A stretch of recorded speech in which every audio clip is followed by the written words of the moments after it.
They should be kicking over to the live broadcast soon. It will naturally get just a little cooler, if you can call it that, into the upper 80s instead of the low to mid 90s, and that's because we're going to have better rain chances, especially as we get into the weekend and the beginning of next week. So it'll feel better. We're just going to pray that these temperatures start cooling down sometime soon. Well, Here we thank you go. very much, Kristen. Thank you. We'll see you later tonight at 5, 6, and 10 p.m.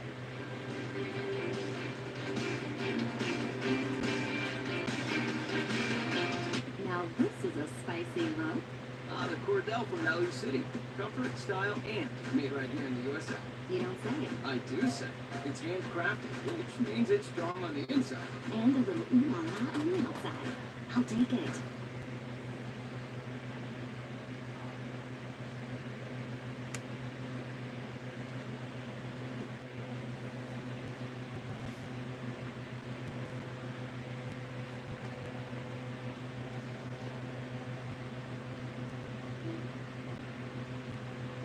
Should be on any minute.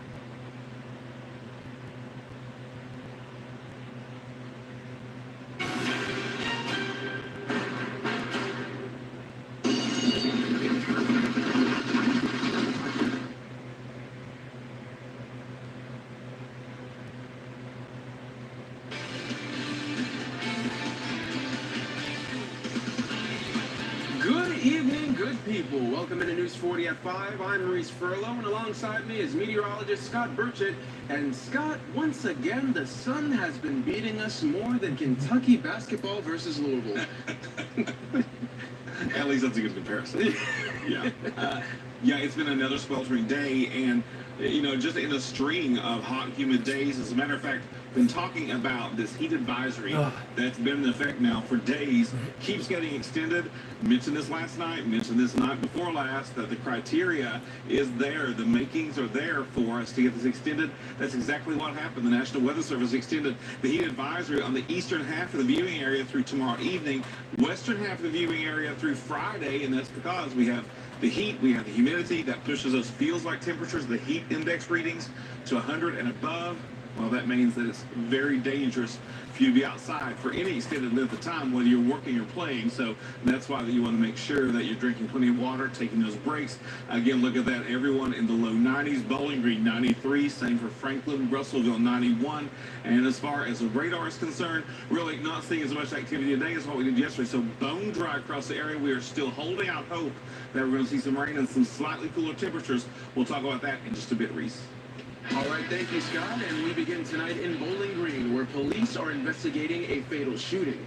According to Public Information Officer Ronnie Ward, officers responded to reports of gunfire just after noon at Martin Auto Mart.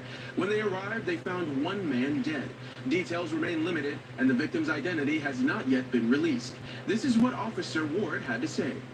The detectives are here, as well as crime scene processing. Right now, they're attempting to locate any evidence as to what may have occurred here, both through video evidence and also canvassing the neighborhood.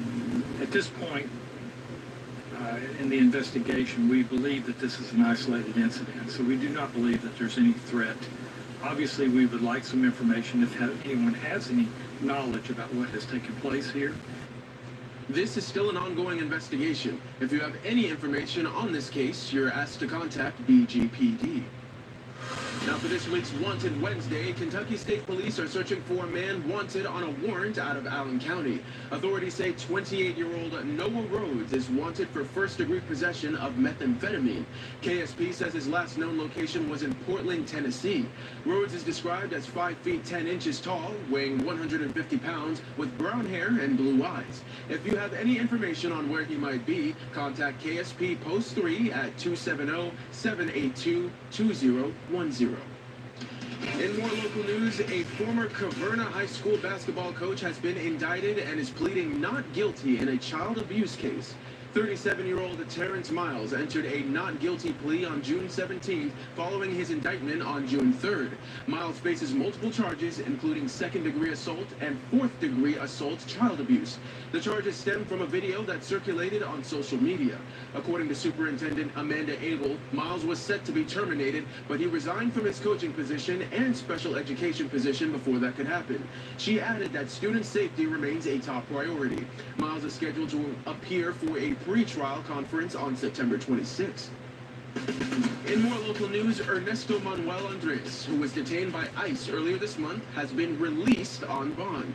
The CEO of the Fugees family says Manuel Andres was released Tuesday after posting a $1,500 bond just a day after the Department of Homeland Security blocked his initial release. The organization called it a roller coaster day, saying, quote, "We posted bond and either DHS missed the one business day deadline or decided not to appeal." Ernesto is expected to return to Bowling Green this evening. News 40 will have the latest tonight at 10.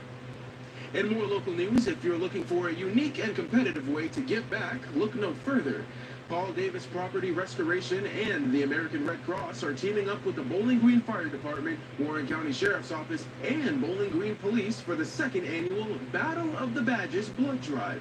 The friendly competition helps boost the local blood supply, which is used to save countless lives, and everyone is invited to take part.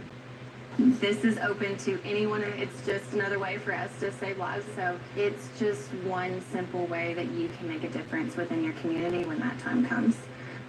The event will take place at the Sloan Convention Center from 10:30 a.m. until 4:30 p.m.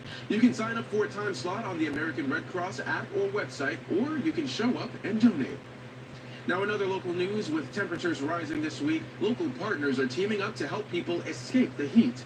Several nonprofits in Warren County are providing cooling stations for those experiencing homelessness.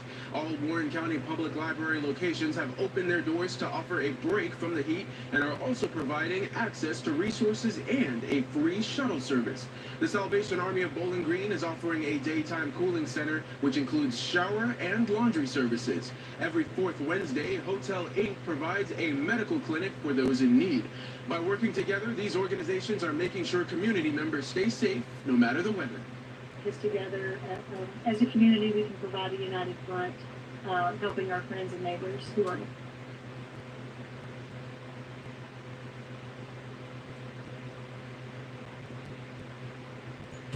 Okay.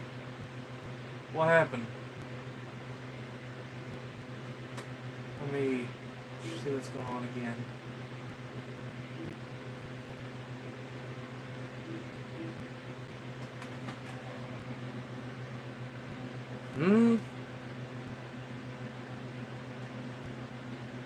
Hold on a second, I gotta reboot my Roku. Give me a second.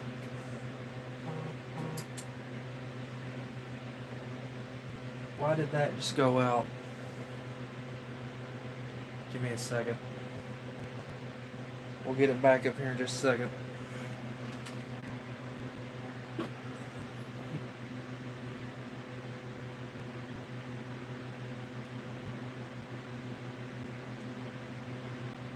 Now let's go to the app. It should work.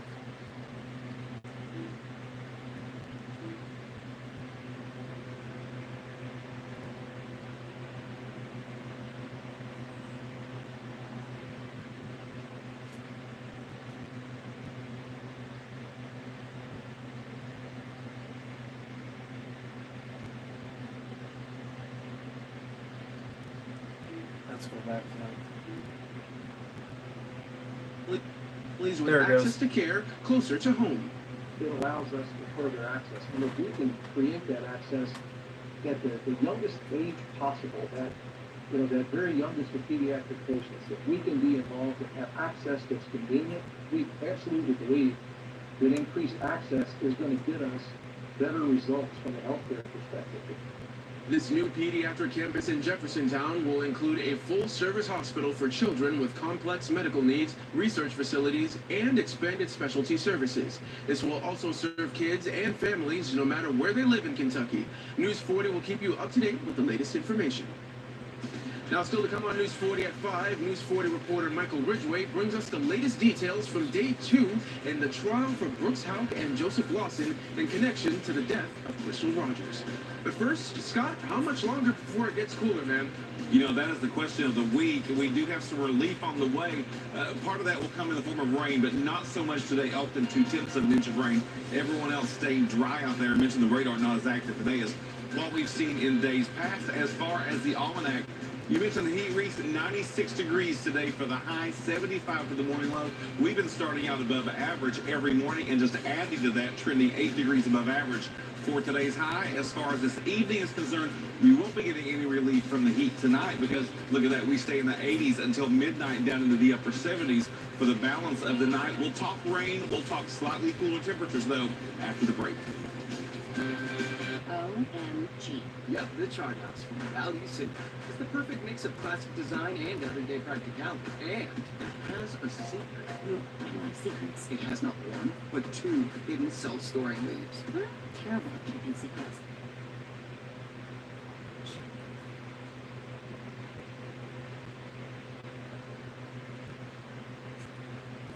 Do that real quick. I'm gonna switch to the antenna real quick.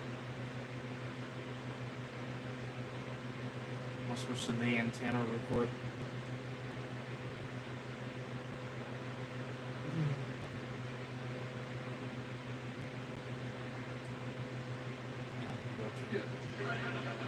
I don't want to watch that crap.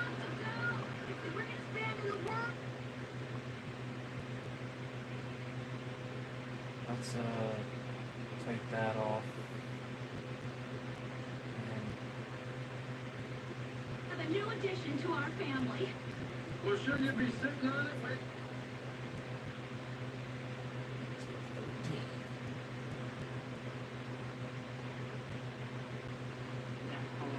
So we're gonna go watch 40 on the Roku.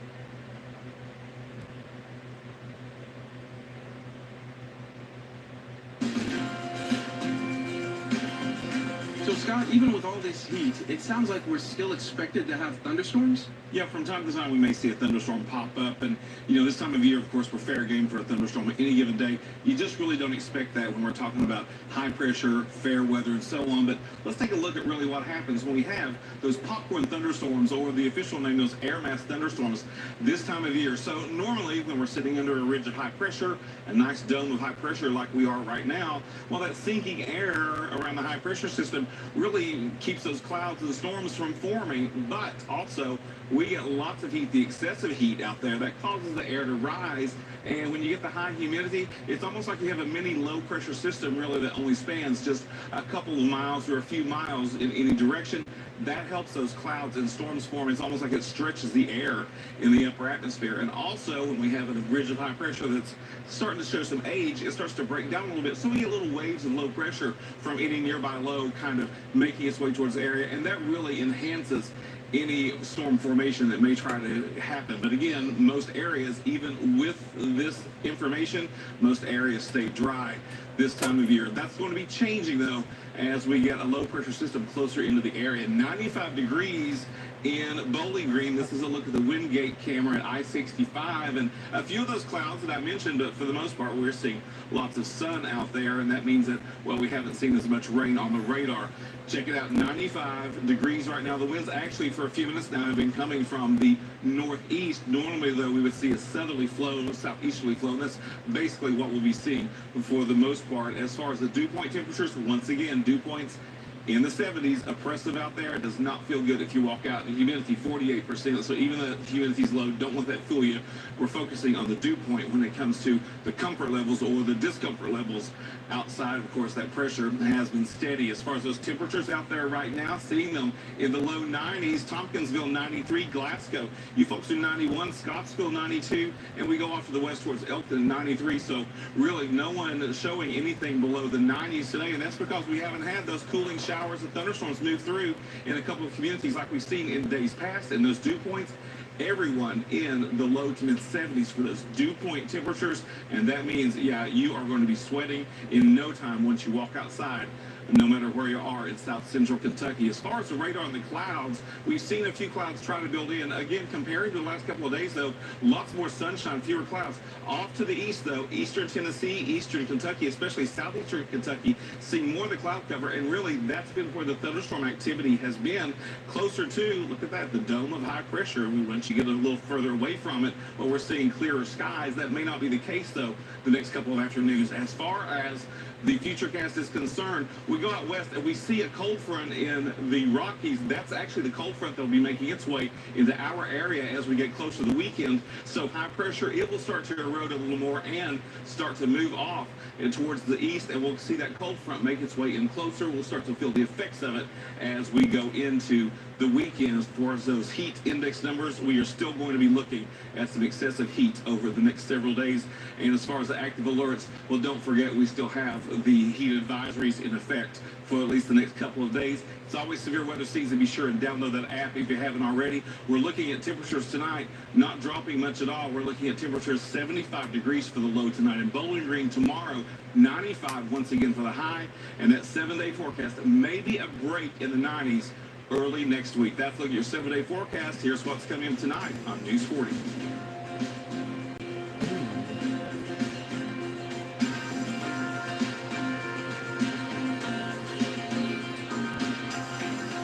During the 4th of July sale at Valley City Furniture, Hollywood Squares. I'm gonna set that up to record. We'll set that up to record real quick. Hollywood Squares.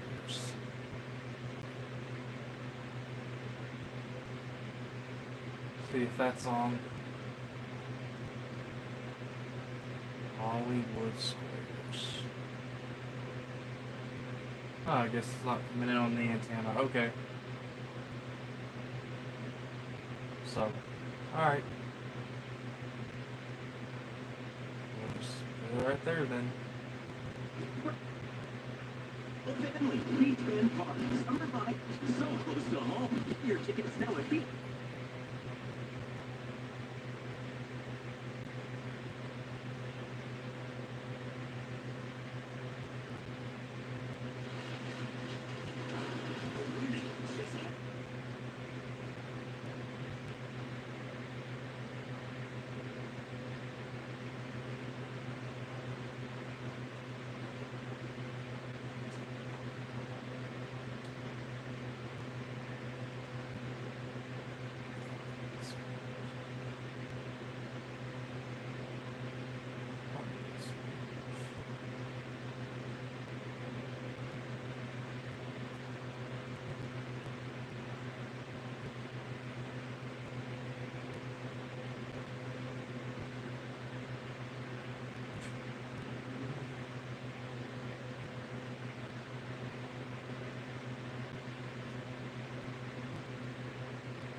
News 40 at 5, and joining me now is Michael Ridgway, who's been extensively covering this Crystal Rogers case. So, Michael, yesterday you mentioned it was jury selection. Are there any new updates for today?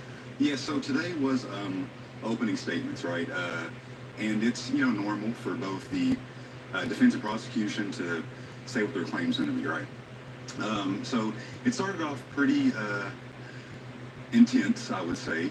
The opening statements made today by the prosecution started off with saying, right off the top, the jury, the most important thing that you can bring to the courtroom is your God-given common sense.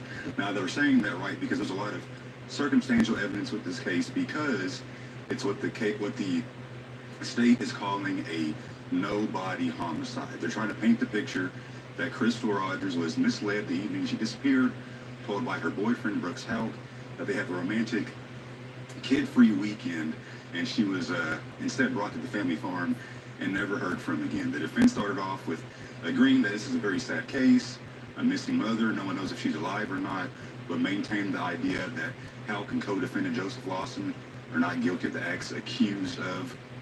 And the defense had a counter for everything that the prosecution brought up, right? But we had some witnesses today. We had 4 testimonies. And let's preface by saying that Crystal Rogers was last seen on July 3rd, 2015, right? So the first state witness was Kylie, it's Crystal's daughter. And she said when they first moved into the house with Brooks Helk, when they started dating, he was really nice to the kids and to their mom. He even talked about adoption, right? Because the kids don't have permanent father figures. Well, after Eli, their youngest son, was born, Kylie said that things at home started getting rough, right? And she felt that Eli was being treated better than the rest of the kids, right? Eli was supposed to have his own room upstairs. Some of the daughters moved downstairs into the basement. And Brooks said that he would finish the basement for them. He did not. Of course, then we go on to the second witness, which was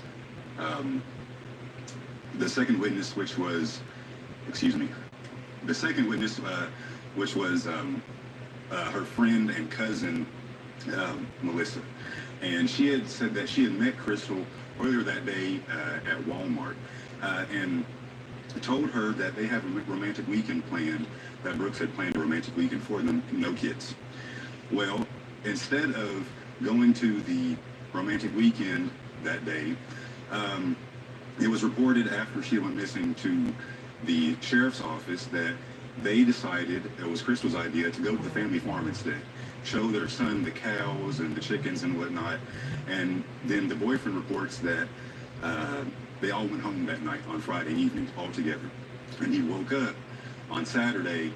Crystal was not in the house. Her car was not there, but nothing was missing from the home, right?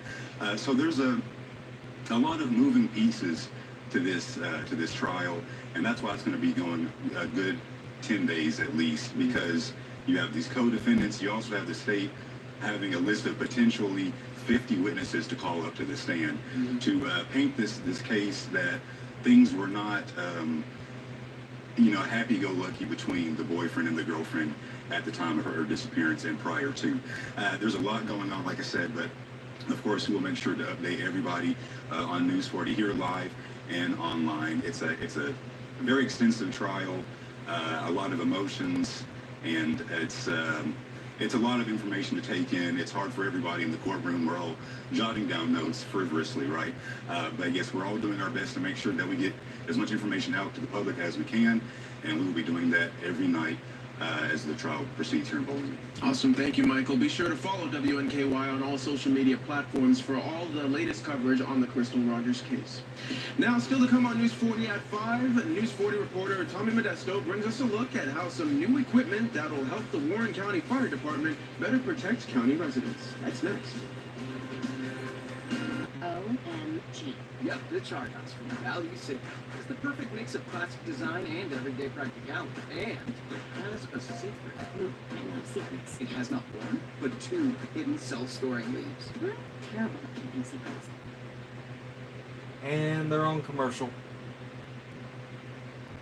Let's go to the other station and see what they're saying.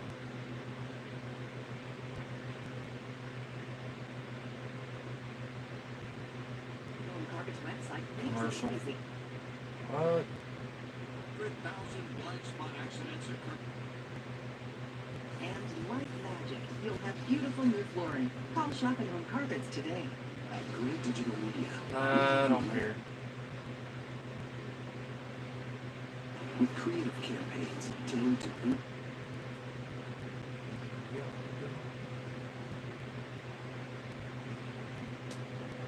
Wait for them to get back off commercial.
Warren County fire departments are undergoing big changes to better protect its residents. The county recently spent thousands on new equipment, but that's just the tip of the iceberg. News 40's Tommy Modesto shows us what else is on the way.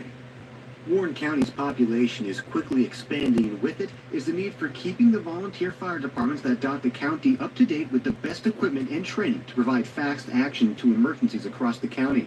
Warren County Fiscal Court has taken a large step forward this summer, spending over $270,000 providing equipment such as boots, helmets, tools, and other items to the local departments. Equipment, though, isn't the only need, as more firefighters are needed, especially during the peak hours. Now, the county is taking a new approach, though, to provide the best coverage during these peak hours. We are going to be working to implement the part-time staffing model to where they will be available as early as August 4th, staffing 2 stations, and then we're going to, every month, we're going to add 2 more stations till we will optimally have 23 firefighters working throughout the county each day, Monday through Friday. The future is always in mind, though, when it comes to firefighting, and soon Warren County will be looking to add to their support structure. This will allow them to provide the best training while supporting the volunteers needed to keep the community safe. We then intend to start hiring full-time firefighters in the supervisory capacity.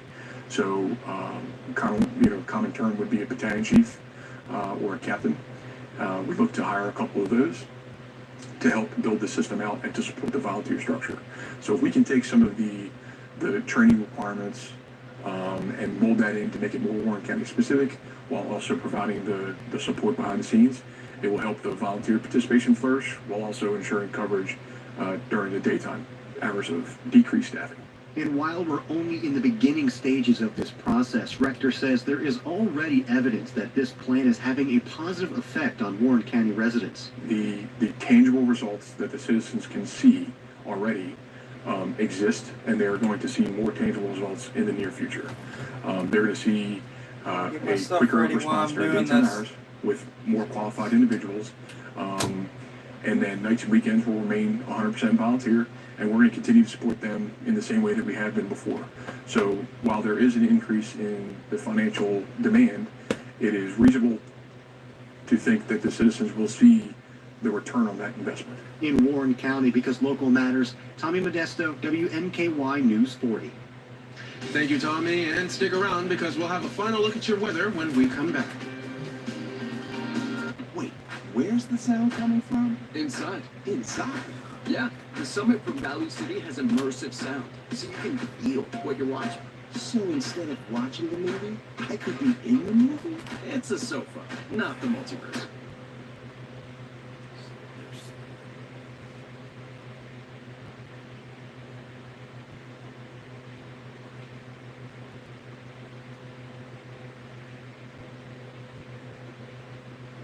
What in the world?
All right, Scott, how's the rest of our evening looking? You know, this has been an easy week to forecast because it's been literally the same thing every night. We're looking at hot, humid conditions through sundown, and then even after that. So the heat advisory ends at 7 p.m. tomorrow night for the eastern part of the viewing area, and then for the western part of the viewing area, it's been extended through Friday. Of course, I mentioned sun goes down, and even after that, you're going to feel that heat radiating off the concrete if you're out walking around.